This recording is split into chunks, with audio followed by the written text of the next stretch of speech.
শ্রাবণের কাণ্ড দেখে আর কথা শুনে ফিক করে হেসে দিল বৃষ্টি। বৃষ্টির কাছে এগিয়ে এসে কপালে আর গালে ভালোবাসার পরশ এঁকে দিল শ্রাবণ। তারপর হাত ধরে নিয়ে গিয়ে পাশে বসিয়ে বৃষ্টিকে খাইয়ে দিতে লাগলো নিজের হাতে। বৃষ্টি শুধু অবাক চোখে দেখছে শ্রাবণকে। একটা মানুষ কী করে পারে কাউকে এতটা ভালোবাসতে? আর এতটা ভালোই যখন বাসে, তাহলে হঠাৎ হঠাৎ এমন ভয়ানক রূপে বা ধারণ করে কেন? এইসব কথার উত্তর বৃষ্টির অজানা। তবে বৃষ্টি এতটুকু বুঝতে পেরেছে যে শ্রাবণকে ভালোবেসে ও খুব বেশি ভালোবাসে শ্রাবণকে। বৃষ্টিকে খাইয়ে দেওয়া শেষ হলে পানি খাইয়ে বৃষ্টির মুখটা টিস্যু দিয়ে মুছে নিল শ্রাবণ। তারপর বৃষ্টির গালে হাত রেখে নরম সুরে বলল, ঠোঁটে আর হাতে খুব বেশি ব্যথা করছে জান। শ্রাবণের কথার উত্তর না দিয়ে বৃষ্টি মুচকি হেসে বলে উঠল, বৃষ্টিতে ভেজবো, আপনি ভেজবেন আমার সাথে? এখন তুমি বৃষ্টি পাবে কোথায়? শ্রাবণের কথা শুনে মুচকি হেসে বৃষ্টি বলল, বাইরে তাকিয়ে দেখুন, মুষলধারায় বৃষ্টি হচ্ছে, চলুন না ভিজি। বৃষ্টির কথা শুনে বাইরে তাকালো শ্রাবণ। তারপর দেখলো বাইরে সত্যি অনেক বৃষ্টি হচ্ছে। শ্রাবণ বৃষ্টির দিকে তাকিয়ে বলল, এখন বৃষ্টিতে ভিজলে ঠান্ডা লাগবে, জ্বর হবে। রাতে কাউকে বৃষ্টিতে ভিজতে দেখেছো কখনো? অন্য সময় ভেজো, এখন না। কিছু হবে না, চলুন না ভিজি একটু। আমার খুব ইচ্ছে করছে বৃষ্টিতে ভিজতে। ওকে, আপনাকে ভিজতে হবে না, আপনি শুধু ছাদের দরজায় দাঁড়িয়ে থাকবেন আর আমি ভিজবো। প্লিজ প্লিজ প্লিজ, চলুন না একটু ভিজি। বৃষ্টির জোড়াজড়িতে আর না করতে পারল না শ্রাবণ। বৃষ্টির সাথে ছাদে চলে গেল ভিজবে বলে। ছাদে উঠতে শ্রাবণকে রেখে বৃষ্টি দৌড়ে ছাদের উপরে উঠে ভিজতে লাগলো আর আনন্দে ছোট বাচ্চাদের মতো ছুটাছুটি করতে লাগলো। শ্রাবণ ছাদের দরজায় হেলান দিয়ে দাঁড়িয়ে অপলক দেখছে তার বৃষ্টিকে। বৃষ্টির সেদিকে খেয়াল নেই, সে তো মনের আনন্দে ভিজেই চলেছে ইচ্ছা মতো। প্রায় ৪৫ মিনিট হলো বৃষ্টিতে ভিজে চলেছে বৃষ্টি। শ্রাবণও আর বৃষ্টির আনন্দের মাঝে যেন হারিয়ে গেছে।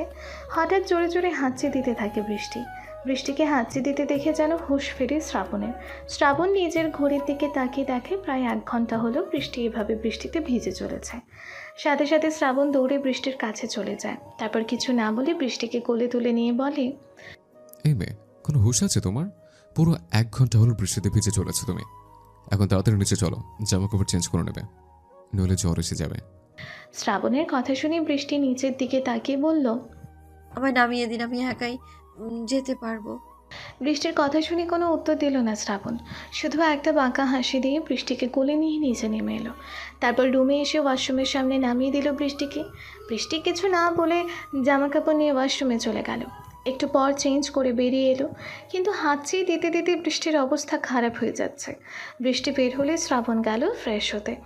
বেশ কিছুক্ষণ পর শ্রাবণ ওয়াশরুম থেকে বেরিয়ে দেখলো বৃষ্টি বিছানায় গুটিসুটি মেরে শুয়ে থরথর করে কাঁপছে।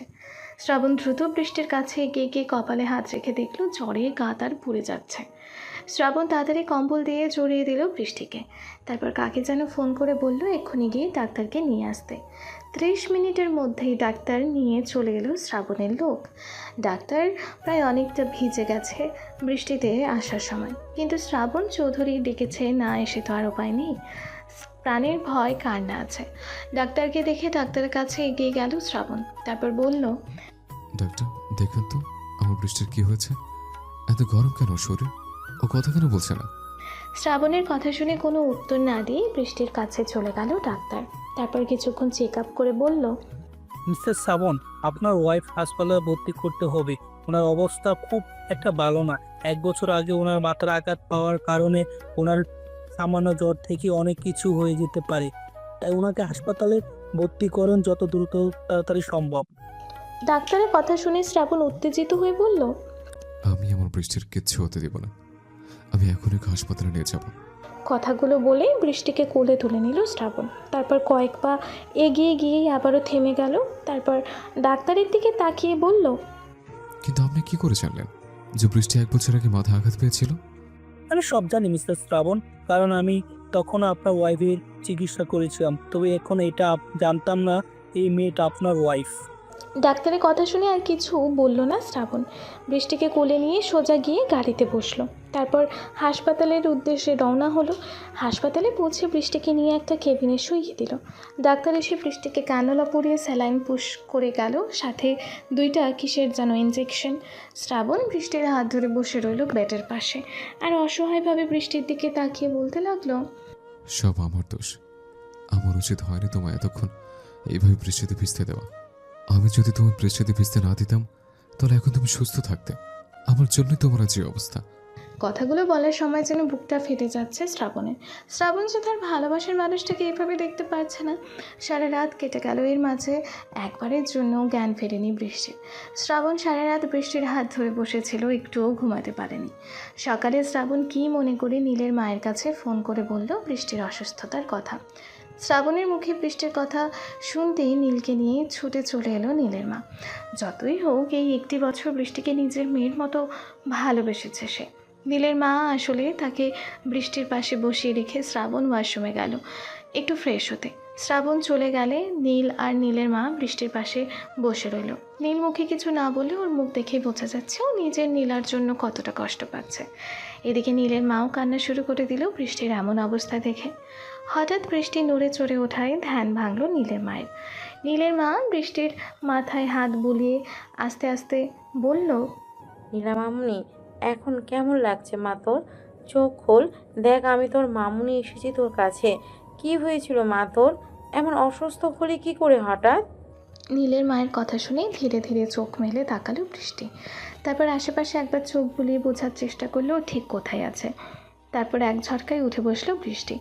বৃষ্টিকে উঠে বসতে দেখে নীলের মা উঠে দাঁড়িয়ে বৃষ্টির মাথায় হাত বুলিয়ে বলল, কি হলো নীলামা, তুই এইভাবে উঠে বসলি কেন? এখন শরীর কেমন লাগছে তোর? নীলের মায়ের কথা যেন কিছুই কানে যাচ্ছে না বৃষ্টির। বৃষ্টি গভীর মনোযোগ দিয়ে কি যেন ভাবছে। তারপর বৃষ্টি হঠাৎ চিৎকার করে বলতে লাগলো, আপনারা কারা কেন বাঁচালেন আমায়? আমি তো মরতে যাচ্ছিলাম, তাহলে কেন আমায় বাঁচালেন আপনারা? আমি আমার এই হাত দিয়ে আমার ভালোবাসাকে হত্যা করেছি, বিশ্বাসঘাতকতা করেছি আমি শ্রাবণের সাথে। আমার বেঁচে থাকার কোনো অধিকার নেই। কেন বাঁচালেন আপনারা আমায়? আমি মরতে চাই, মরতে চাই আমি। কথাগুলো চিৎকার করে বলে কাঁদছে বৃষ্টি। ওয়াশরুম থেকে ফ্রেশ হয়ে বেরিয়ে বৃষ্টির কথা শুনে থমকে গেল শ্রাবণ। বৃষ্টির কথা শুনে বৃষ্টিকে শান্ত করার অনেক চেষ্টা করছে নীল আর নীলের মা, কিন্তু বৃষ্টি এমন বিহেভ করছে যেন ও নীল আর নীলের মাকে চেনেই না, আর পাগলের মতো মরে যাওয়ার কথা বলে যাচ্ছে বৃষ্টি। হঠাৎ শ্রাবণের দিকে চোখ পড়ে বৃষ্টির। শ্রাবণকে দেখা মাত্রই হাসি ফুটে ওঠে বৃষ্টির মুখে। তারপর বৃষ্টি এক টানে হাতের ক্যানোলাটা খুলে ফেলে দ্রুত চলে যায় শ্রাবণের কাছে। তারপর শ্রাবণের শরীরে হাত বোলাতে বোলাতে পাগলের মতো বলে, আপনি ঠিক আছেন শ্রাবণ? আপনার কিছু হয়নি? আল্লাহর কাছে হাজার শুক্রিয়া, তিনি বাঁচিয়ে দিয়েছেন আপনাকে। আপনি সুস্থ আছেন শ্রাবণ। খুব বেশি ব্যথা লেগেছিল আপনার, তাই না? সেদিন আপনাকে ছুরি মেরে চলে আসার পর আমি আবার ফিরে গিয়েছিলাম আপনার কাছে, কিন্তু সেখানে আমি রক্ত ছাড়া কিচ্ছু দেখতে পাইনি। আমি ভেবেছিলাম আমি হয়তো সত্যি আপনাকে খুন করে ফেলেছি, মেরে ফেলেছি আমার ভালোবাসাকে নিজের হাতে। আপনি ঠিক আছেন তো শ্রাবণ? বৃষ্টি পাগলের মতো কান্না করতে করতে এইসব ভুলে যাচ্ছে, আর শ্রাবণ ও নীলের মা অবাক চোখে তাকিয়ে বৃষ্টির কথা শুনছে। হঠাৎ শ্রাবণ খেয়াল করলো বৃষ্টির হাতের ক্যানোলা খুলে ফেলার জায়গা দিয়ে রক্ত বেরোচ্ছে। সাথে সাথে বৃষ্টির হাতে সেই জায়গায় চেপে ধরলো শ্রাবণ। তারপর বৃষ্টির দিকে তাকিয়ে শান্ত গলায় বলল, জান, শান্ত হও তুমি, আমি ঠিক আছে, কিচ্ছু হয়নি আমার। প্লিজ শোনা, শান্ত হও। সেদিন তুমি কেন এরকম করেছিলে বৃষ্টি আমার সাথে? শ্রাবণের কথা শুনেই থমকে গেল বৃষ্টি। তারপর কি যেন মনে করে শ্রাবণের কাছ থেকে নিজের হাতটা ছাড়িয়ে দুপা পিছিয়ে গেল, গিয়ে বলল, আপনি কি করে পারলেন শ্রাবণ? কি করে পারলেন আপনি এমনটা করতে? একটাবারও কি আমার কথা মনে হয়নি আপনার? শ্রাবণ, আপনি আপনি এতটুকু বলতেই কাঁদতে কাঁদতে জ্ঞান হারিয়ে নিচে পড়ে যেতে নিল বৃষ্টি। সাথে সাথে শ্রাবণ দৌড়ে গিয়ে বৃষ্টিকে ধরে ফেলল। তারপর চিৎকার করে ডাক্তারকে ডাকতে লাগলো শ্রাবণ। নীল দৌড়ে চলে গেল ডাক্তার আনতে। ডাক্তার এসে বৃষ্টিকে চেক আপ করে বলল, বুঝতে শ্রাবণ, আপনার ওয়াইফ অতিরিক্ত টেনশন করার জ্ঞান হারিয়ে ফেলেছে। আর নীল আহমেদের কাছ থেকে যা শুনলাম তাতে তো মনে হচ্ছে আপনার ওয়াইফ সিটিভি এসেছে। আপনি টেনশন করবেন না, আমি এখনই ঘুমের ইঞ্জেকশন দিয়েছি, উনি এখন ঘুমাবে। ঘুম থেকে উঠলে সব ঠিক হয়ে যাবে ইনশাল্লাহ। ডাক্তারের কথা শুনে কিছুটা স্বস্তির ফিরে পেল শ্রাবণ। ডাক্তার চলে গেলে শ্রাবণ বৃষ্টির পাশে বসে বৃষ্টির বলা কথাগুলো নিয়ে ভাবতে লাগলো। কী বলছিল এতক্ষণ বৃষ্টি? আমি কি করেছি ওর সাথে যে বৃষ্টি আমার খুন পর্যন্ত করতে চাইলো? 1 বছর আগে শ্রাবণকে ছুরি মেরে বৃষ্টি যখন কাঁদতে কাঁদতে চলে যায়, তখন শ্রাবণকেও লোকেরা এসে হাসপাতালে নিয়ে যায়। কিন্তু শ্রাবণকে হত্যা করার চেষ্টা করার পর নিজেকে ক্ষমা করতে পারছিল না বৃষ্টি। বৃষ্টি মেনে নিতে পারছিল না যে সত্যি ও শ্রাবণকে নিজের ভালোবাসার মানুষকে খুন করতে পারে। তাই বৃষ্টি আবারও ছুটে আসে শ্রাবণের কাছে, কিন্তু সেখানে শ্রাবণকে পায় নাও, শুধু দেখে মেঝেতে অনেক রক্ত পড়ে আছে। রক্ত দেখে বৃষ্টি ভেবে নেয় হয়তো শ্রাবণ মারা গেছে আর ওর লাশটা কেউ নিয়ে গেছে। এটা ভেবে বৃষ্টি পাগলের মতো ছুটে যায় আত্মহত্যা করতে। দৌড়াতে দৌড়াতে নীলের গাড়ির সামনে গিয়ে পড়ে বৃষ্টি। বাকিটা তো সবাই জানেনি। বর্তমানে নীল আর নীলের মাকে বৃষ্টির কাছে রেখে নিজের বাসায় চলে যায় শ্রাবণ। বাসায় পৌঁছে দ্রুত চলে যায় বাসার দরজার কাছে লাগানো সিসিটিভি ফুটেজ চেক করতে। 1 বছর আগের সেই দিনে সিসিটিভি ফুটেজ বের করে শ্রাবণ। সিসিটিভি ফুটেজে দেখতে পায় শ্রাবণ বাসা থেকে বেরিয়ে যাওয়ার একটু পরেই একটা লোকের সাথে শ্রাবণের বাসায় আসে বর্ষা। লোকটার মুখ ঠিক চেনা যাচ্ছে না, ঠিক কে সে। বর্ষা বাসায় ঢুকেই সোজা চলে যায় শ্রাবণ আর বৃষ্টির রুমে। তারপর 15 থেকে 20 মিনিট পরেই আবারও বাসা থেকে দৌড়ে বেরিয়ে যেতে দেখা যায় বর্ষাকে। তবে বর্ষা যখন যাচ্ছিল তখন বর্ষার চোখ থেকে অঝরে পানি গড়িয়ে পড়ছিল।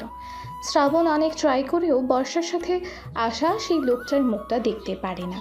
বর্ষা চলে যাওয়ার একটু পরেই একটা ছুরি হাতে রাগী লুক নিয়ে বাসা থেকে বেরিয়ে যায় বৃষ্টি। সিসিটিভি ফুটেজটা দেখে ল্যাপটপটা একটা আছাড় দিয়ে ভেঙে ফেলে শ্রাবণ। তারপর মনে মনে বলে, কেন আগে আমার মনে পড়েনি সিসিটিভি ফুটেজের কথা? বর্ষা আমার কি করে গেল বা বলে গেল আমার বৃষ্টিকে? যে বৃষ্টি আমি হত্যা করতে ছুটে গেল আর বর্ষার সাথে ওই লোকটা এবার গিয়েছিল। সব জানতে হবে আমায়, সবকিছু জানতে হবে। এমন হাজারো কথা ভাবতে ভাবতে মাথা পুরো হ্যাং হয়ে যাচ্ছে শ্রাবণের। রাগে নিজের চুলগুলো নিজেরই টেনে ছিঁড়তে ইচ্ছা করছে ওর। বিকেলে বৃষ্টির ঘুম ভাঙলে বৃষ্টি রিলিজ করে বাসায় নিয়ে আসে শ্রাবণ আর নীলদের নিজের বাসায় ফিরে যেতে বলে। ঘুম ভাঙার পর থেকে বৃষ্টি একদম চুপচাপ হয়ে গেছে, একটা কথাও বলছে না কারো সাথে, এমনকি নীল বা নীলের মায়ের সাথেও না। তবে সবাইকে চিনতেও পারছে ও। বাসায় নিয়ে এসে বৃষ্টির হাতে এক সেট কাপড় চোপড় দিয়ে বৃষ্টিকে ফ্রেশ হয়ে আসতে বলে শ্রাবণ। কিন্তু বৃষ্টি শ্রাবণের কথা না শুনে ব্যালকনিতে চলে যায়। বৃষ্টির এমন আচরণে কিছুটা রাগ হলেও রাগটাকে কন্ট্রোল করে বৃষ্টির জন্য খাবার নিয়ে আসে শ্রাবণ। তারপর ব্যালকনিতে গিয়ে খাবার মেখে বৃষ্টির মুখের সামনে ধরে শ্রাবণ বলে, হ্যাঁ করো বৃষ্টি, খাবারটা খেয়ে নাও। গতকাল থেকে কিছুই খাওনি তুমি। শ্রাবণের কথা শুনে মুখ ঘুরিয়ে নেয় বৃষ্টি। বৃষ্টিকে মুখ ঘোরাতে দেখে শ্রাবণ আবারও বলে, ভালোভাবে বলছি বৃষ্টি, সিন ক্রিয়েট না করে খাবারটা খেয়ে নাও, নইলে এর ফল কিন্তু ভালো হবে না তোমার জন্য। শ্রাবণের কথা শুনে শ্রাবণের হাত থেকে খাবারের প্লেটটা ধাক্কা দিয়ে ফেলে দেয় বৃষ্টি। তারপর উঠে চলে যেতে নেয় শ্রাবণের সামনে থেকে। তখনই শ্রাবণ উঠে দাঁড়িয়ে বৃষ্টির চুলের মুঠি ধরে নিজের দিকে ঘুরিয়ে বলে, সমস্যা কি তোর? কেন করছিস তুই আমার সাথে এমন? আমাকে খুন করতে চেয়েও শান্তি হয়নি তোর? আর কত কষ্ট দিতে চাস তুই আমায়? বল, কি করেছি আমি? কোন অপরাধে আমার সাথে এমন করেছিস তুই? উত্তর দে আমায়। শ্রাবণের কথা শুনে ঝাড়ি দিয়ে শ্রাবণের হাত থেকে নিজেকে ছাড়িয়ে নিল বৃষ্টি। তারপর রাগী গলায় বলে উঠল, কত শাস্তি দিতে চান আপনি আমায়? আর কত সহ্য করতে হবে আমায় আপনার এই মিথ্যে ভালোবাসার নামে অত্যাচারগুলো? অনেক হয়েছে, আর মানতে পারছি না আমি। আপনার জন্য, শুধুমাত্র আপনার জন্য আমি হারিয়েছি সবটা। আপনি আমার জীবনের একটা অভিশাপ ছাড়া আর কিছুই নয়। আমার থেকে আমার সব কিছু কেড়ে নিয়েছেন আপনি। আমার ভাবতেও ঘৃণা হয় যে আমি আপনার মতো একটা জঘন্য লোকে কখনো ভালোবেসেছিলাম। এক নিঃশ্বাসে এতটুকু বলে থামল বৃষ্টি। বৃষ্টির কথা শুনে রাগ যেন মাথায় উঠে গেল শ্রাবণের। শ্রাবণ বৃষ্টির হাত ধরে বৃষ্টিকে দেয়ালের সাথে চেপে ধরে বলল, কি করেছি আমি যে তুই আমাকে এসব শোনাচ্ছিস? বল আমায়, কি করেছি আমি? বৃষ্টি শ্রাবণকে নিজের শরীরের সম্পূর্ণ শক্তি দিয়ে ধাক্কা দিয়ে দূরে সরিয়ে দিয়ে বলল, আর কি বাকি আছে করার মতো? আমার কাছ থেকে তোমার সবটা কেড়ে নিয়েছেন আপনি। আর কি বাকি আছে? আপনি আমার কাছে আসলেও ঘৃণায় আমার শরীরের মাঝে ঘিন ঘিন করে। আপনি আমার ভাই ভাবির খুন করেছেন। আপনি আমার মা বাবার মতো ভাই ভাবিকে আমি নিজের চোখে দেখেছি সেই মর্মান্তিক দৃশ্য। কথাগুলো বলতে বলতে ফ্লোরে বসে পড়ল বৃষ্টি। দু চোখ থেকে পানি পড়ছে অঝরে।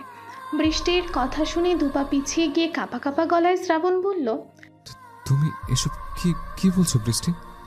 আমি আমি খুন করেছি তোমার ভাই ভাবিকে?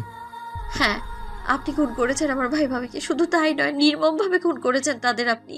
আমি নিজের চোখে দেখেছি। তুমি এসব দেখলে কি করে বৃষ্টি? তোমার তো... এতটুকু বলতেই বৃষ্টি উঠে দাঁড়িয়ে শ্রাবণকে থামিয়ে দিয়ে বলল, দেখতে চান কি করে জানলাম? আসুন আমার সাথে, আসুন আপনি। আর কি বাকি আছে?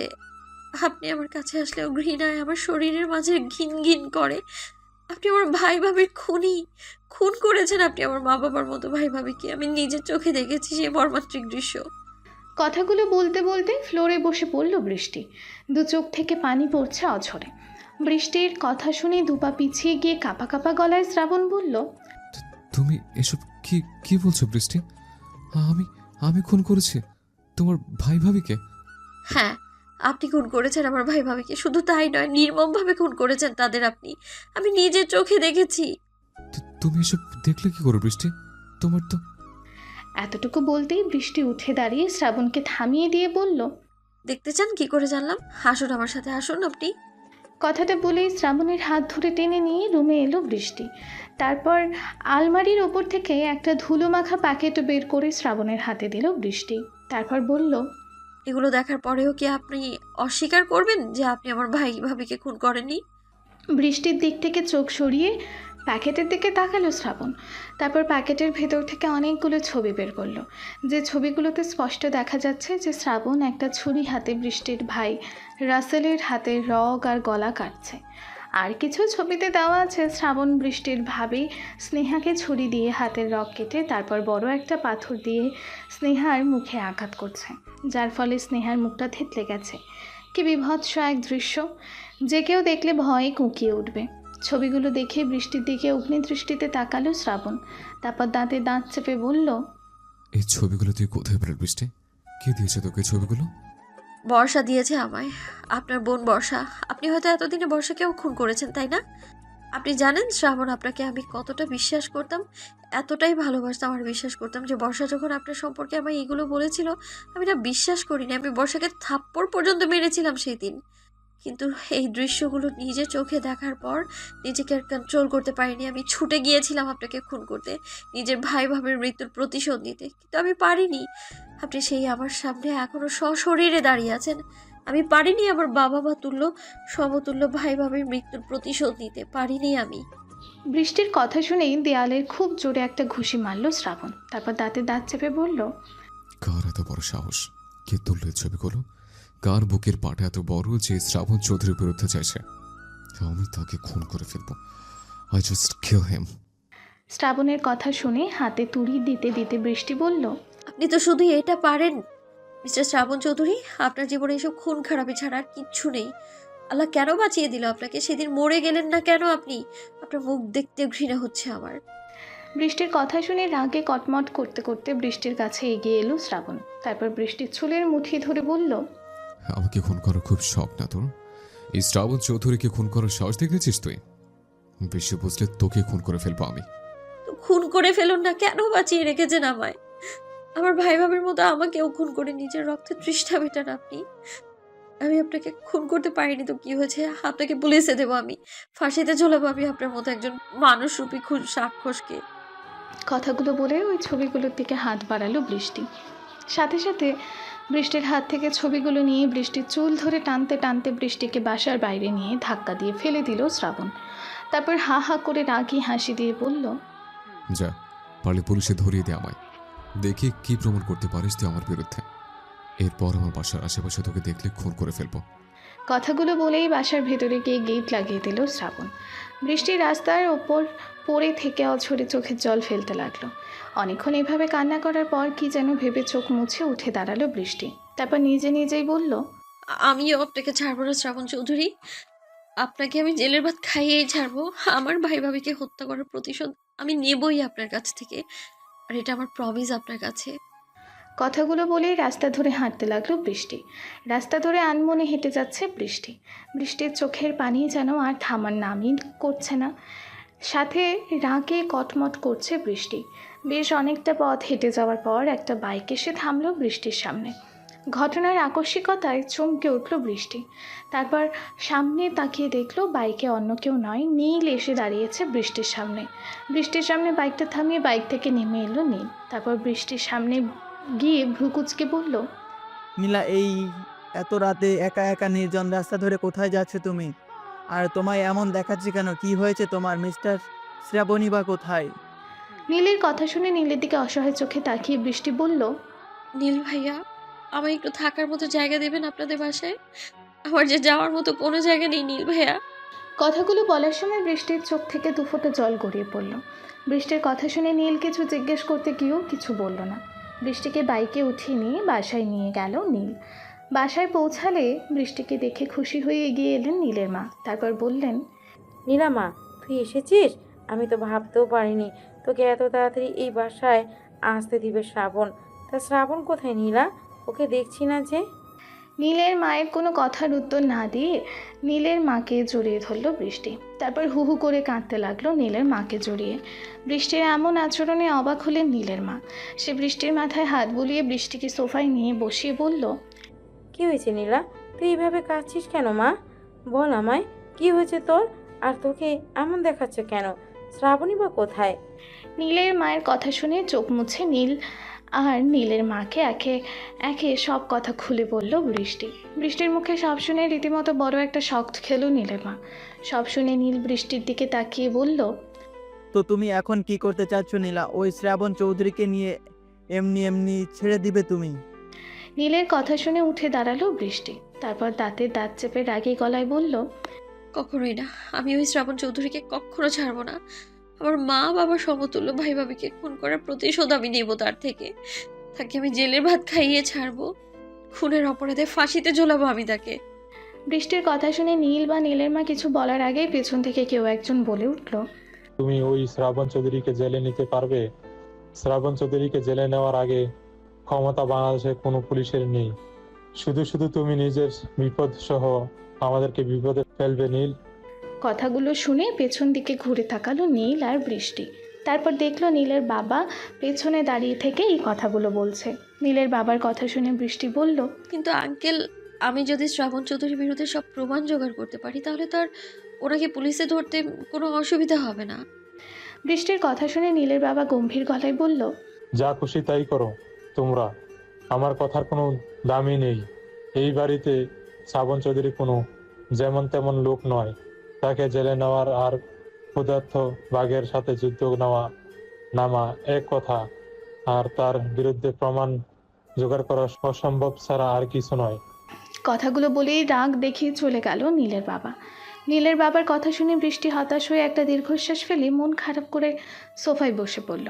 বৃষ্টিকে হতাশ হতে দেখে নীল বলল, তুমি মন খারাপ করো না নীলা, আব্বু একটু এমনই, কিন্তু আমি আছি তোমার পাশে।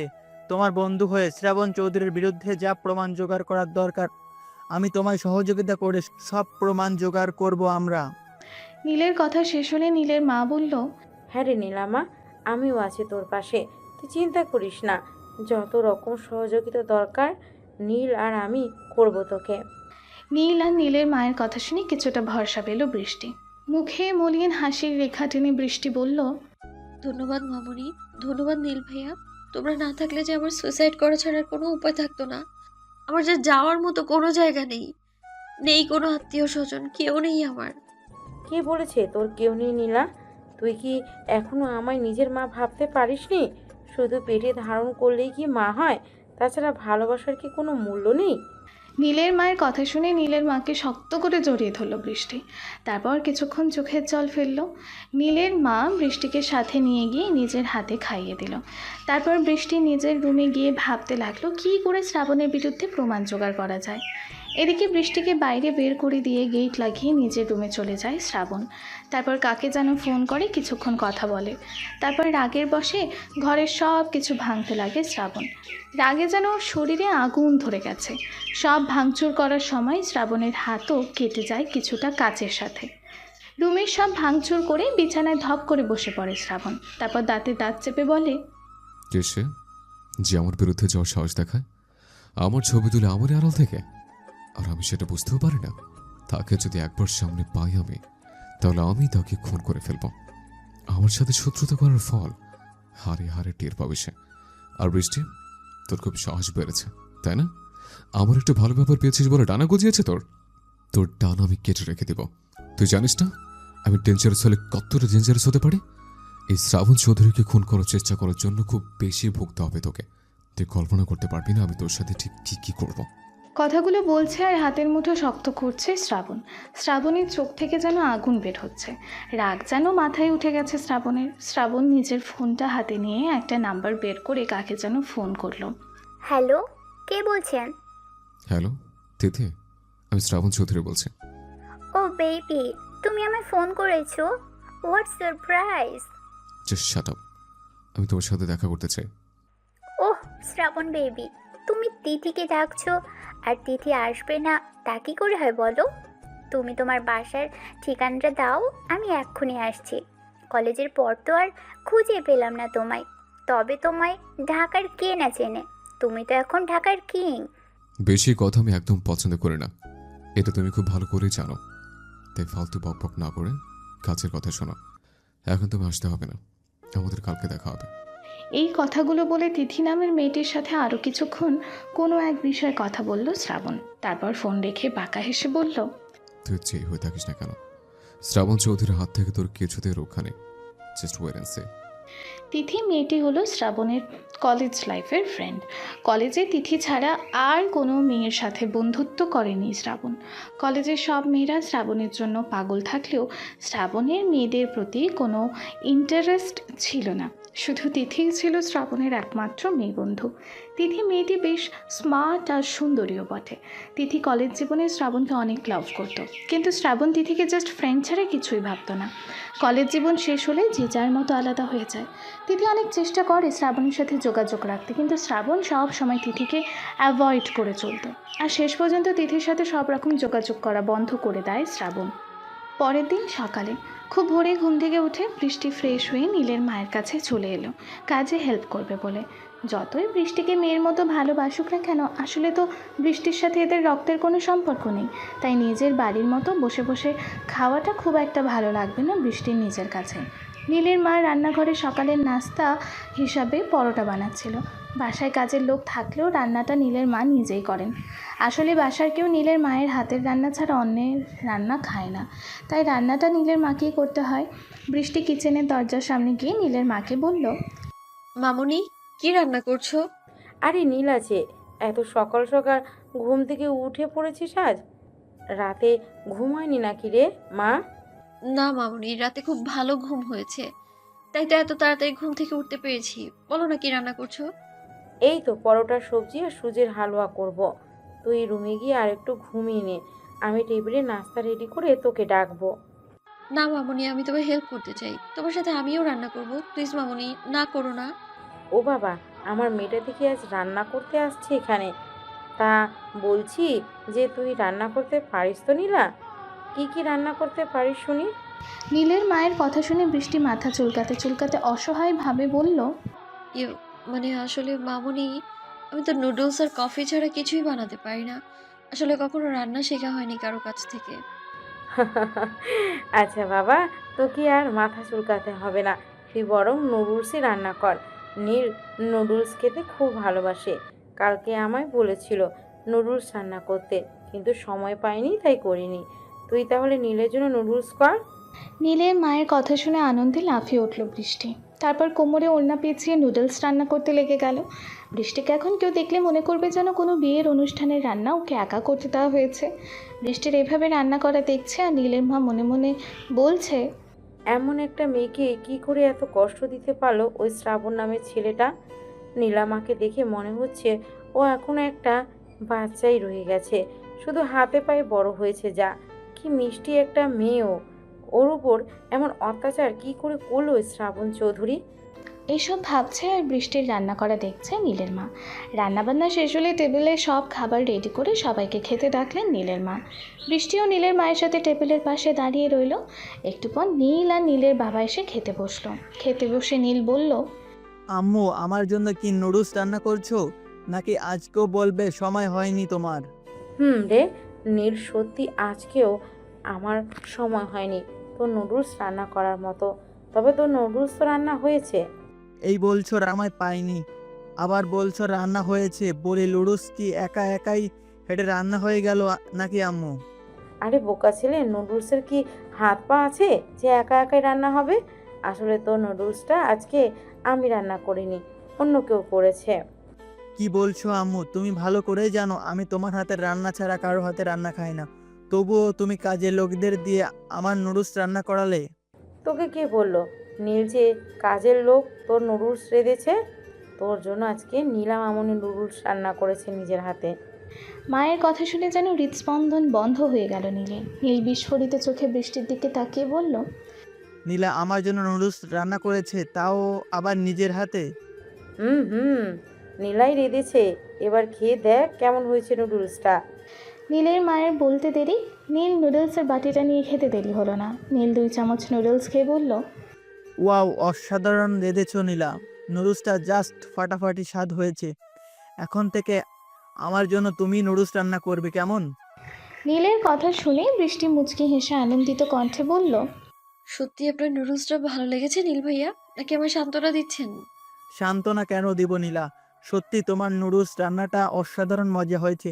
আচ্ছা, আমি বরং বাটিটা নিয়ে রুমে বসে বসে খাই গিয়ে। কথাটা বলেই নুডলসের বাটিটা নিয়ে নীল নিজের রুমে চলে গেল। বৃষ্টি মনে মনে অনেক খুশি নীল প্রশংসা করেছে বলে। তারপর সবাই একসাথে বসে নাস্তা করে নিল। সকালের নাস্তা শেষ করে একটু পর ছাদে চলে গেল বৃষ্টি। আর ভাবতে লাগলো কী করে শ্রাবণের বিরুদ্ধে প্রমাণ জোগাড় করবে ও। অনেক ভেবে বৃষ্টি সিদ্ধান্ত নিল রাতেও চুপি চুপি শ্রাবণের বাসায় যাবে, শ্রাবণের রুম থেকে ছবিগুলো চুরি করে আনবে। কারণ শ্রাবণের বিরুদ্ধে যদি জোরালো কোনো প্রমাণ থাকে সেটা ওই ছবিগুলোই। কারণ সেখানে স্পষ্ট বোঝা যাচ্ছে শ্রাবণ ওর ভাই ভাবিকে কীভাবে হত্যা করেছে। তাই বৃষ্টি মনে মনে একদম নিজেকে প্রস্তুত করে নিল। ও রাতেই যাবে শ্রাবণের বাড়িতে ওই ছবিগুলো আনতে। এইসব কথা ভেবে বৃষ্টি নিজেকে নিজেই বাহবা দিতে লাগলো। বাহ বৃষ্টি, বাহ, কত বুদ্ধি তোর। এই না হলো ডেভিল শ্রাবণ চৌধুরীর বউ? মুখ ফসকে কথাটা বলে ফেলেই বৃষ্টি নিজের মুখটা চেপে ধরে বলল, এ আমি কি বলছি? আমি ওই শ্রাবণ চৌধুরী কিচ্ছু না। যদি কিছু হয়েই থাকে তাহলে আমি ওনার শত্রু, এটা ছাড়া আর কিছুই না। কিন্তু তবুও কেন মনটা এখনো বিশ্বাস করতে চাইছে না যে শ্রাবণ আমার ভাই ভাবিকে হত্যা করেছে? কেন বারবার মনে হচ্ছে উনি এসব কিছু করেননি? না না, এসব আমার মনের আবেগ। আমার আবেগ এগুলো বলছে শ্রাবণ চৌধুরী সত্যিই একজন খুনি। আমার ভাই ভাবিকে নির্মমভাবে খুন করেছেন উনি। আমি নিজের চোখে দেখেছি সবটা। ওনার কোনো ক্ষমা নেই। আমি ওনাকে জেলের ভাত খাইয়ে ছাড়বো। কথাগুলো একা একাই নিজের সাথে নিজে বলল বৃষ্টি। তারপর ভাবতে লাগলো বর্ষার কথা। বৃষ্টি চোখের জল ছেড়ে দিয়ে বলল, তুই কোথায় হারিয়ে গেলি বর্ষা? সেই দিনের পর আর কেন ফিরে এলি না তুই? তুই আমার পাশে থাকলে যে আমার এতটা একা ফিল হতো না। প্লিজ বর্ষা, তুই যেখানেই থাকিস ফিরে আয় আমার কাছে। তোকে আমার বড্ড প্রয়োজন। এইসব কথা ভেবে ভেবে চোখের জল ফেললো কিছুক্ষণ বৃষ্টি। তারপর ছাদ থেকে নিচে নেমে এলো। এদিকে শ্রাবণ আর তিথি একটা কফি শপে দেখা করতে এসেছে। শ্রাবণকে এতদিন পর দেখে তো তিথি যেন যাই অবস্থা। এই কয়েক বছরে শ্রাবণ যেন কলেজ লাইফের চাইতেও আরও বেশি হ্যান্ডসাম হয়ে গেছে। তিথিও কিন্তু কম নয়, ফর্সা স্লিম বডি, যথেষ্ট সুন্দরী। তবে তিথির পোশাক আশাকগুলো একটু বেশি মডার্ন। জিন্স প্যান্ট আর টি শার্ট পরে থাকতেই বেশি আনন্দ বোধ করে তিথি। তবে ওর এইসব পরার পিছনেও একটা কারণ আছে, সেটা না হয় এখন গোপনই থাক। শ্রাবণকে দেখা মাত্রই দৌড়ে শ্রাবণের কাছে গিয়ে গলা জড়িয়ে ধরল তিথি। তারপর বলল, ও বেবি, তুমি কেমন আছো? তোমাকে আমি কত মিস করেছি এতদিন, তুমি জানো? I miss you so much baby. তিথির কথা শুনে তিথিকে নিজের থেকে সরিয়ে দিয়ে শ্রাবণ বলল, ও তিথি, তোমার অভ্যাস কি কখনো চেঞ্জ হবে না? তুমি ভালো করেই জানো আমি এমন গায়ে পড়া ভাব একদম পছন্দ করি না। আমি তো জানি বেবি, বাট এতদিন পর তোমায় পেয়ে একটু হাগ করবো না, তাও কখনো হয় বলো? ইস, তুমি তো আগের চাইতেও বেশি হ্যান্ডসাম ও কিলার লুকের অধিকারী হয়েছো। তোমার সে ফালতু বাবু শেষ হয়ে থাকলে এবার একটু দরকারি কথা বলি, নাকি আমি চলে যাবো? তুমি বকবক করো। নো বেবি নো, তোমায় আর কোথাও যেতে দিব না আমি আর কিচ্ছু বলবো না। এই নাও, একদম চুপ করলাম। এখন বলো কি বলতে আমার স্মরণ করলে। তারপর বেশ কিছুক্ষণ সময় শ্রাবণ আর তিথি সেখানে বসে অনেক গল্প করলো। সব গল্প শেষে কফি শপ ছেড়ে বের হয়ে শ্রাবণ তিথিকে উদ্দেশ্য করে বলল, তাহলে তুমি বাসায় গিয়ে রেডি হয়ে নাও, আমি সন্ধ্যার পর গিয়ে তোমায় নিয়ে আসবো। আজ থেকে তুমি আমার বাসাতেই থাকবে। ওকে বেবি, আমি তোমার জন্য ওয়েট করব। এখন তাহলে আসি, বাই।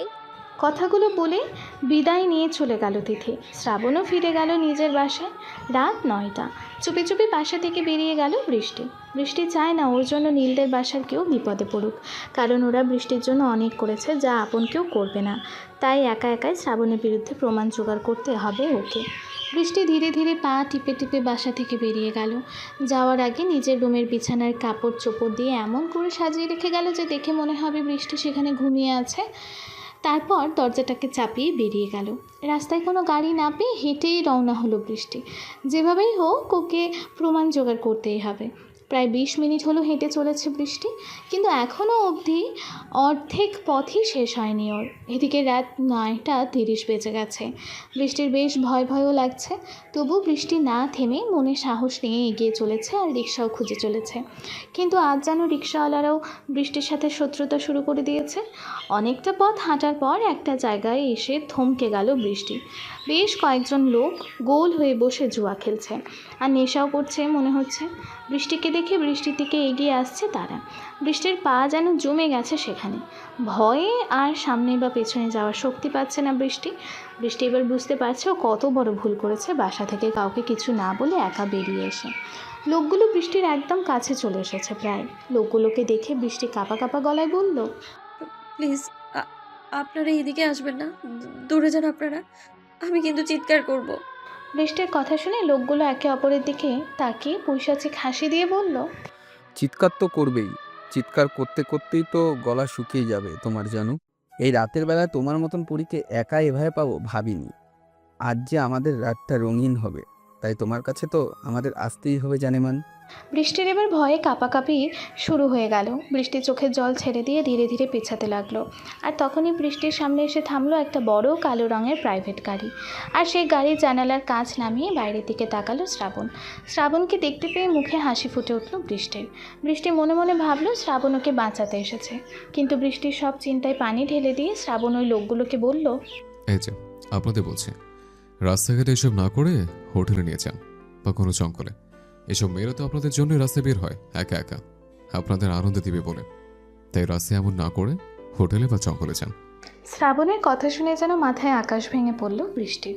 যে শ্রাবণ একসময় ওর দিকে কেউ চোখ তুলে তাকালে চোখ তুলে নিত, ওকে বাজে কিছু বলে জিহ্বা কেটে দিত, সেই শ্রাবণ আজকে এটা কি বলছে ওই লোকগুলোকে? মানুষ এতটা বদলে যায় কী করে? কথাগুলো মনে মনে ভেবে অবাকের ওপর অবাক হচ্ছে বৃষ্টি।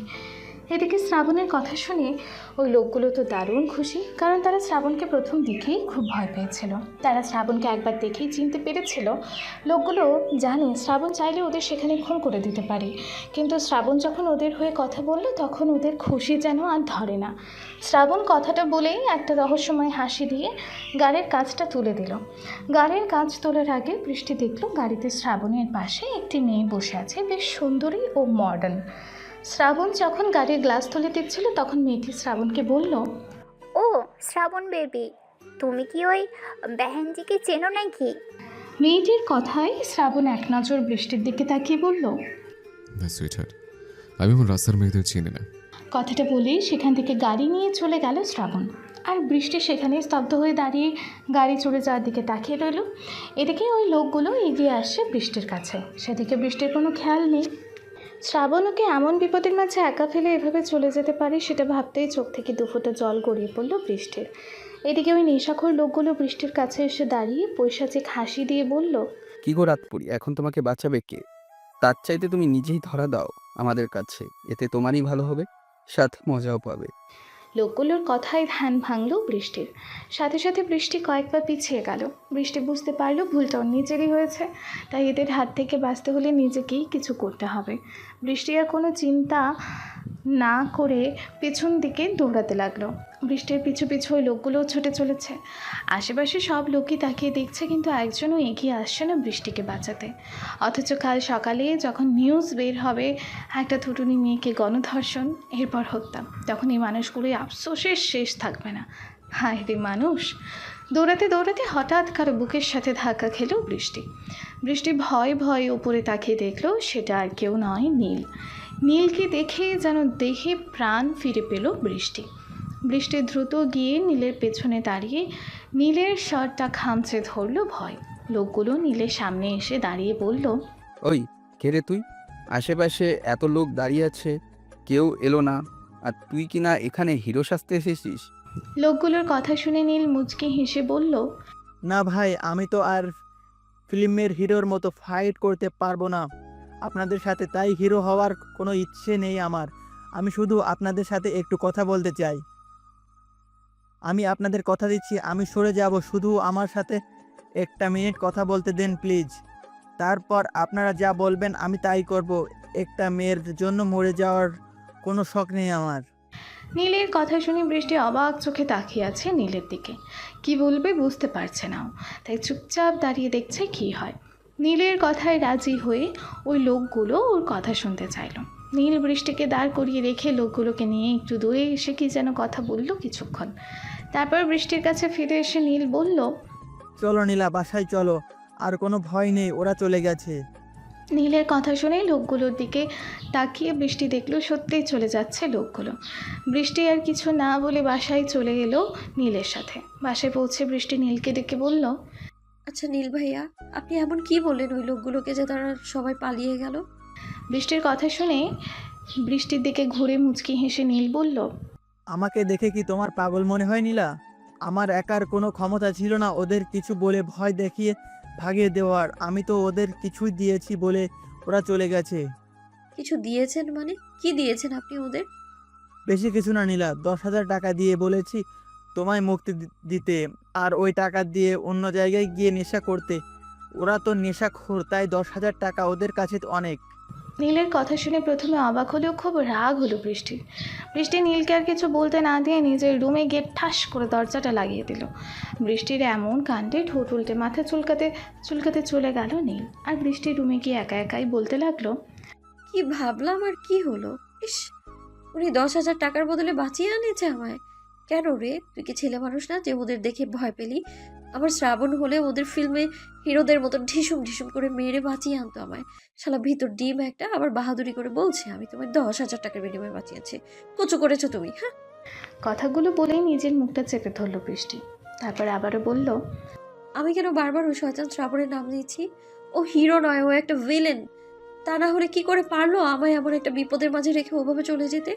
ওনার চাইতে নীল ভাইয়া 1000 গুণ ভালো। আমারই ভুল হয়েছে ভাবতে। কথাগুলো ভেবেই মন খারাপ করে শুয়ে পড়ল বৃষ্টি। তারপর শুয়ে শুয়ে চিন্তা করতে লাগলো ও আর রাতে ওই শ্রাবণের বাসায় যাবে না, গেলে দিনের বেলাতেই যাবে আর ছবিগুলো চুরি করে আনবে। আর সেই দিনটা কালকের দিনই। সকালে ঘুম থেকে উঠতে অনেক দেরি হয়ে গেল বৃষ্টির, কারণ রাতেই ঠিক করে ঘুমাতেও পারেনি।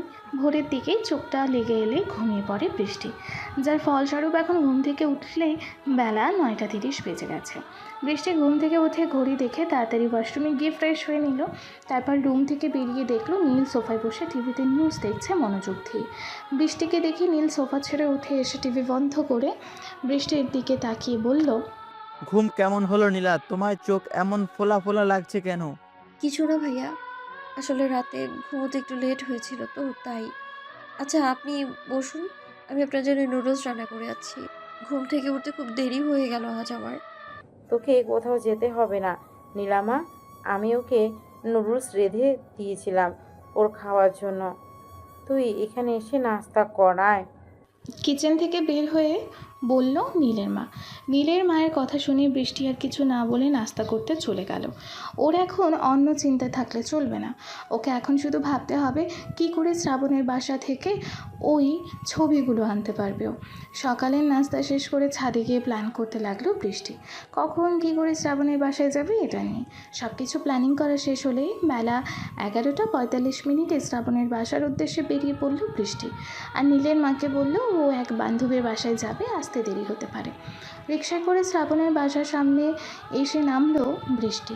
তারপর ওড়না দিয়ে নিজেকে ভালোভাবে ঢেকে নিয়ে গেটের ভেতর প্রবেশ করলো। গেটে দারোয়ান বসে বসে ঘুমে ঝিমুচ্ছিল বলে ভেতরে ঢুকতে বেশি বেগ পেতে হলো না বৃষ্টির। বৃষ্টি চুপি চুপি বাড়ির দরজার সামনে গিয়ে ভেতরে উকি দিল। উকি দিয়ে দেখলো কালকে সে গাড়িতে শ্রাবণের পাশে বসা মেয়েটার সাথে শ্রাবণ খুব হেসে হেসে কথা বলছে। আর মেয়েটা কথা বলতে বলতে বারবার শ্রাবণের হাতের ওপর হাত রাখছে। মেয়েটির এমন আচরণ দেখে যেন গায়ে জ্বালা করছে বৃষ্টির। বৃষ্টি মনে মনে বলল, ওই আলট্রা মডার্ন শাকচুনি পেতনিটাকে ইচ্ছে করে কানের নিচে কষিয়ে দিই কয়েকটা। বেদ্যপ মাইয়া, কথা বলার ছলে বারবার কিভাবে ওরা গায়ে হাত দিচ্ছে দেখো, যেন উনি ওর কোন জন্মের জামাই লাগে। কথাগুলো বলেই রাগে নিজের নাকটা ঘষে নিল বৃষ্টি।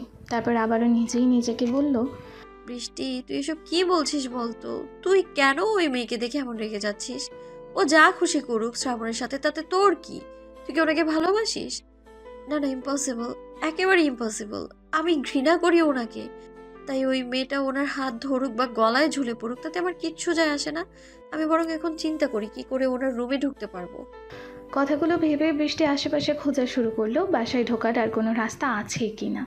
কিন্তু না, এই রাস্তা ছাড়া আর কোনো রাস্তা বৃষ্টির চোখে পড়লো না। তাই বৃষ্টি ভাবলো ও ওইখানে বসেই অপেক্ষা করবে ভেতরে যাওয়ার জন্য সুযোগের। যে ভাবা সেই কাজ। বৃষ্টি ফুল গাছের আড়ালে বসে রইল শ্রাবণরা সরে যাওয়ার অপেক্ষায়। একটু পর বৃষ্টি দেখলো শ্রাবণের সাথে ওই মেয়েটা কোথায় যেন যাচ্ছে। সাথে শ্রাবণও এগিয়ে দিতে যাচ্ছে গেটের বাইরে। বাসার ভেতরে ঢোকার এটাই সঠিক সময়।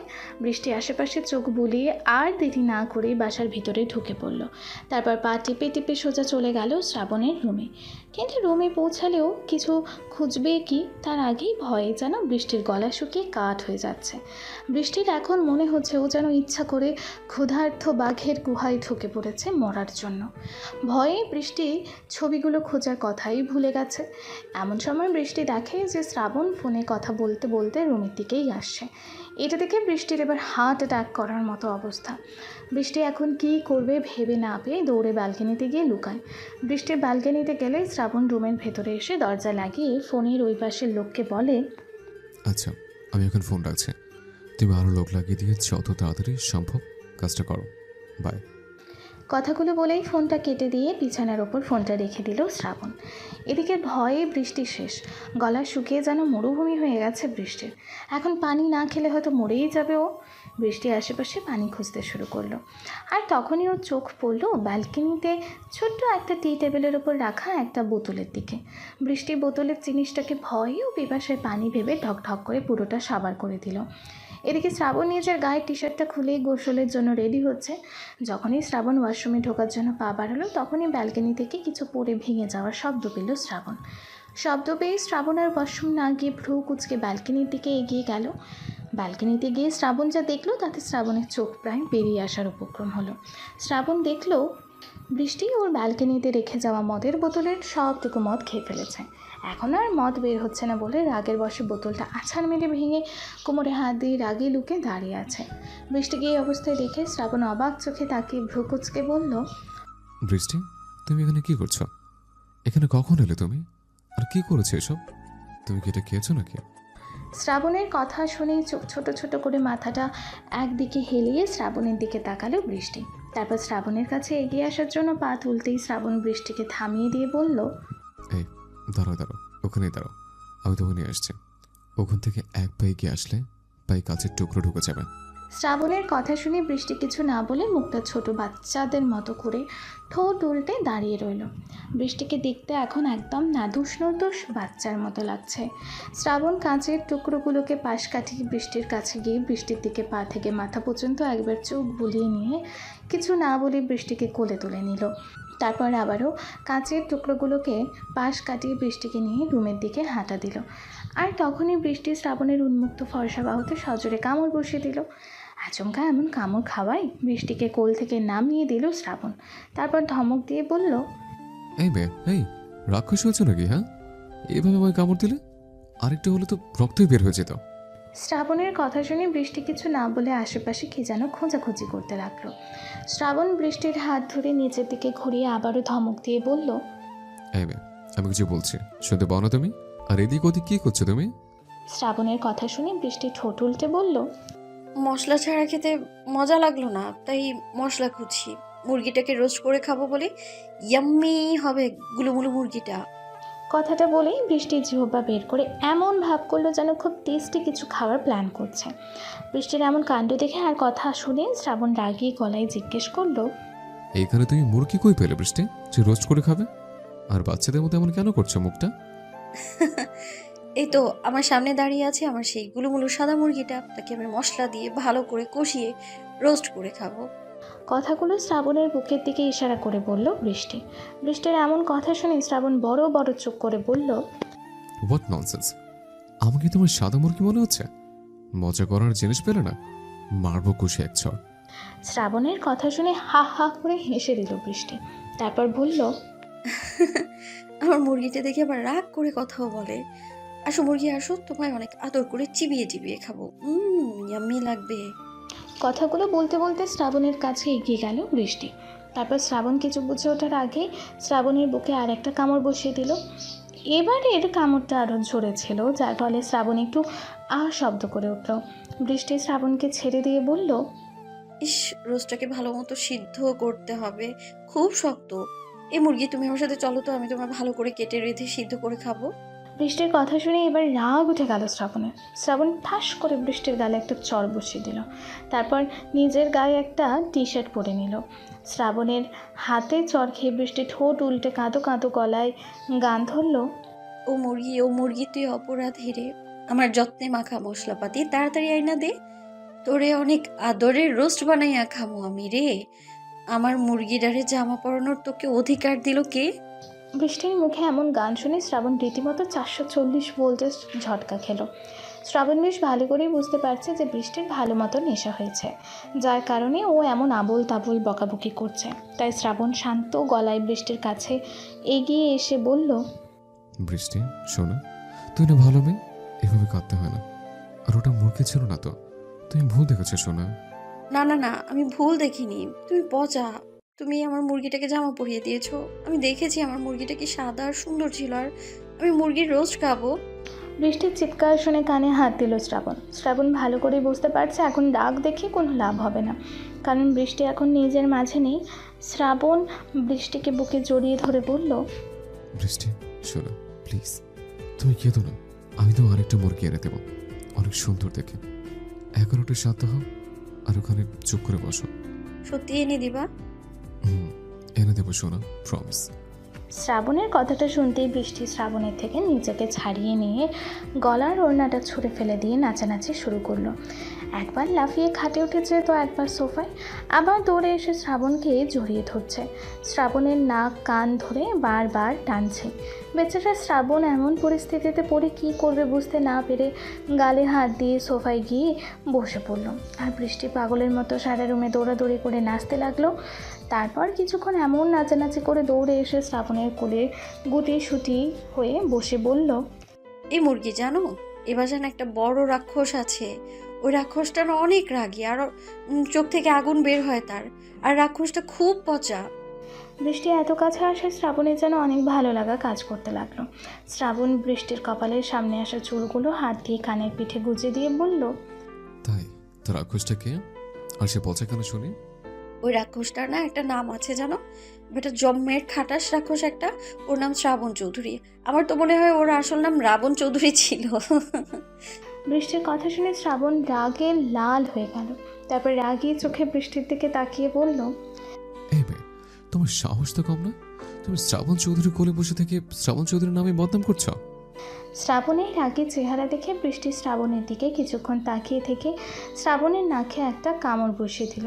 ব্যথায় শ্রাবণ আহা করে শব্দ করে বৃষ্টিকে ঠেলে সরিয়ে দিয়ে উঠে দাঁড়িয়ে বলল, তুমি কি সত্যি রাক্ষস নাকি বৃষ্টি, যে যেখানে সেখানে কামড় দিচ্ছ? উফ, এটা কোন ধরনের অসভ্যতা? হ্যাঁ, শ্রাবণের কথার উত্তর না দিয়ে বৃষ্টি নাকে কান্না করে শ্রাবণের নাক দেখিয়ে বলল, আমি ওই লাল টমেটোটা খাবো। এই মুরগি তুই আমার টমেটো ফিরিয়ে দে, আমার খিদে লাগছে তো। বৃষ্টির কথা শুনে শ্রাবণ বলল, তুমি এখানে চুপ করে বসো, আমি তোমার জন্য খাবার নিয়ে আসছি, নইলে তুমি আরো আমায় কত কি খেতে চাইবে তার কোনো ঠিকই নেই। কথাটা বলেই কিচেনে চলে গেল শ্রাবণ। তারপর বৃষ্টির জন্য সুন্দর করে খাবার সাজিয়ে নিয়ে উপরে আসলো। রুমে ঢুকতেই শ্রাবণের চোখ কপালে, কারণ বৃষ্টি শ্রাবণের একটা বড় ছবি নিয়ে তাতে ইচ্ছা মতো কিল ঘুষি মেরে তার ওপর কলমের কালি আর সব ময়লা ফেলছে। শ্রাবণ খাবারের প্লেটটা পাশের টেবিলে রেখে দৌড়ে গিয়ে বৃষ্টির হাত ধরে বলল, কি হচ্ছে কি বৃষ্টি, তুমি কি করছো এসব? ছবিটা এভাবে নষ্ট করছো কেন? শ্রাবণের কথা শুনে বৃষ্টি ঠোঁট উল্টে বলল, এই ছবির রাক্ষসটা আগে আমায় অনেক ভালোবাসতো, আদর করতো, কিন্তু এখন আর আমায় ভালোবাসে না। আমি ওকে বললাম আমায় একটু ভালোবাসতে, কিন্তু না, কথা বললো না। তাই ওকে আমি এগুলো করে শাস্তি দিচ্ছি। বৃষ্টির কথা শুনে শ্রাবণ মুচকি হেসে বলল, আচ্ছা, ওই রাক্ষসটার বদলে আমি তুমি আদর করে দেবো। এখন তুমি লক্ষ্মী মেয়ের মতো বসে খাবারটা খেয়ে নাও। সত্যি করবে তো? হুম, অনেক আদর করবো। এবার বসো, খাবারটা আগে খাও। শ্রাবণের কথায় বৃষ্টি চুপ করে বাচ্চাদের মতো বসে খেতে লাগলো শ্রাবণের হাতে। কয়েক লোকমা খেতেই গলগল করে শ্রাবণ আর নিজের ওপর বমি করে দিল বৃষ্টি। মদটা বেশি খাওয়ার কারণে খাবারটা হজম হলো না ওর। বৃষ্টি বমি করে খিলখিল করে হেসে সোফায় শুয়ে পড়ল। তারপর চোখ বন্ধ করে বলতে লাগলো, উম, আমি আমি আদর খাবো, মুরগি আমায় আদর করো। কথাগুলো বলতে বলতে ওই অবস্থাতেই ঘুমিয়ে পড়ল বৃষ্টি। শ্রাবণ এমন পরিস্থিতিতে কখনো পড়েনি। শ্রাবণ বমি করা অসম্ভব ঘৃণা করে, কিন্তু এখন কেন জানি না বৃষ্টির বমি করায় শ্রাবণের ঘৃণার চাইতে মায়াটাই হচ্ছে বেশি। সত্যিকারের ভালোবাসাগুলো হয়তো এমনই হয়। শ্রাবণ কাজের লোককে ডেকে জায়গাটা পরিষ্কার করতে বলে নিজেও ওয়াশরুমে গিয়ে ফ্রেশ হয়ে নিল। কিন্তু এখন বৃষ্টিকে নিয়ে কী করবে এটা ভেবেই চিন্তায় পড়ে গেল শ্রাবণ। কারণ বৃষ্টির গায়ের কাপড় চোপড় এখন না বদলালেই নয়, বমি দিয়ে একদম মাখামাখি। যদিও শ্রাবণ বৃষ্টির স্বামী, তবু শ্রাবণ চায় না বৃষ্টির অনুমতি ছাড়া ওর ওপর স্বামীর মতো কোনো রকম অধিকার খাটাতে।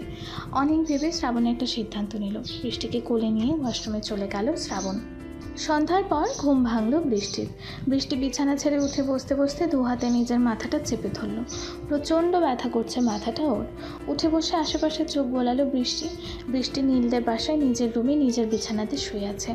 বৃষ্টি মনে করার চেষ্টা করলো ওর সাথে ঠিক কী হয়েছে, কিন্তু প্রচণ্ড মাথা ব্যথার কারণে কিছুই মনে করতে পারছে না বৃষ্টি। তখনই বৃষ্টির রুমে লেবুর শরবতের গ্লাস হাতে প্রবেশ করলো নীলের মা। তারপর বৃষ্টির কাছে এসে বলল, এই শরবতটা খেয়ে নে নীলা, মাথা ব্যথা ঠিক হয়ে যাবে, শরীর ভালো লাগবে। মামুনি, আমার কি হয়েছিল বলো তো? আমার তো কিছু মনে পড়ছে না। আমি এখানে কখন থেকে ঘুমাচ্ছি, কিচ্ছু মনে নেই আমার। তুই কাউকে কিছু না বলে সকালে শ্রাবণ চৌধুরীর বাসায় চলে গেছিলি কেন নীলা? তাও আবার সেখানে গিয়ে তুই মদ খেয়েছিস। মদ খেয়ে মাথা হয়ে জ্ঞান হারিয়ে বেলকুনিতে পড়েছিল তুই সেখানে। নীলের মায়ের কথা শুনে চোখ বড় বড় করে তাকালো বৃষ্টি নীলের মায়ের দিকে। তারপর মনে করার চেষ্টা করলো সকালের কথা। আর তখনই ওর ধীরে ধীরে মনে এলো যে সকালে ও বান্ধবীর বাসায় যাওয়ার কথা বলে শ্রাবণ চৌধুরীর বাসায় যায় শ্রাবণ চৌধুরীর বিরুদ্ধে প্রমাণ আনতে। আর সেখানে গিয়ে শ্রাবণের ভয় পানি ভেবে কি একটা যেন খেয়ে নেয়। তারপর আর বৃষ্টির কিছু মনে নেই। সব কথা মনে পড়তেই বৃষ্টি নীলের মায়ের দিকে তাকিয়ে বলল, হ্যাঁ মামুনি, আমি সেখানে গিয়েছিলাম ওই ছবিগুলো খুঁজে আনতে, কিন্তু আমি শ্রাবণের ভয়ে পানি মনে করে কি যেন একটা খাই, তারপর আর কিছুই মনে নেই। কিন্তু আমি এখানে এলাম কি করে মামুনি? বৃষ্টির কথা শুনে নীলের মা কিছু বলার আগেই নীল রুমে ঢুকে বলল, তোমায় এখানে আমি আর আম্মু নিয়ে এসেছি। তুমি তো শ্রাবণ চৌধুরীর বাসায় গিয়ে পানির বদলে মদ খেয়েছিলে, তারপর মদ খেয়ে সেই ব্যালকনিতেই পড়েছিলে। তুমি বাসায় আসছো না, তাই আমরা তোমায় খুঁজতে শুরু করি। এক সময় শ্রাবণ চৌধুরীকে ফোন করে তোমার কথা জিজ্ঞেস করলে সে বলে তুমি মদ খেয়ে ব্যালকনিতে পড়ে আছো। তারপর আম্মু আর আমি গিয়ে তোমায় শ্রাবণের বাসার ব্যালকনি থেকে নিয়ে আসি। আসার সময় সে বলে দিয়েছে তোমায় যেন ওই বাসার আশেপাশেও আর না দেখেন উনি। নীলের কথা শুনে মনে মনে অসম্ভব রাগ হচ্ছে বৃষ্টির। ও ব্যালকনিতে পড়েছিল আর শ্রাবণ ওকে একবারও তোলেনি সেখান থেকে। আসলেই শ্রাবণ ওকে কখনো ভালোই বাসেনি। কথাগুলো ভেবেই মন খারাপ করে বসে রইল বৃষ্টি। তারপর হঠাৎই বৃষ্টির খেয়াল হলো ও শ্রাবণের বাসায় যাওয়ার সময় যে ড্রেস পরেছিল সেটা ওর গায়ে নেই, এখনও অন্য একটা ড্রেসে আছে। ব্যাপারটা খেয়াল হতে বৃষ্টি বলে উঠল, এ কি, আমার গায়ের জামাটা চেঞ্জ হলো কি করে? বৃষ্টির কথা শুনে নীলের মা বললেন, তোর জামাটা আমি বদলে দিয়েছি নীলা, তুই বমি করে জামা কাপড় একদম মেখে ফেলেছিলিস, তাই আমি তোর জামাটা চেঞ্জ করে দিয়েছি বাসায় এসে। নীলের মায়ের কথা শুনে বৃষ্টি আর কিছু বলল না। পরের দিন সকালে খুব ভোরে ঘুম থেকে উঠে ফ্রেশ হয়ে নিজের রুমে বসে আছে বৃষ্টি। বাইরে বের হতেও মন চাইছে না ওর। সারা রাত একটু ঘুম হয়নি বৃষ্টির। বারবার মনে করার চেষ্টা করছে ও শ্রাবণের বাসায় কী হয়েছিল ওর সাথে, কিন্তু কিছুই মনে করতে পারেনি ও। হঠাৎ নীলের তাকে ধ্যান ভাঙে বৃষ্টির।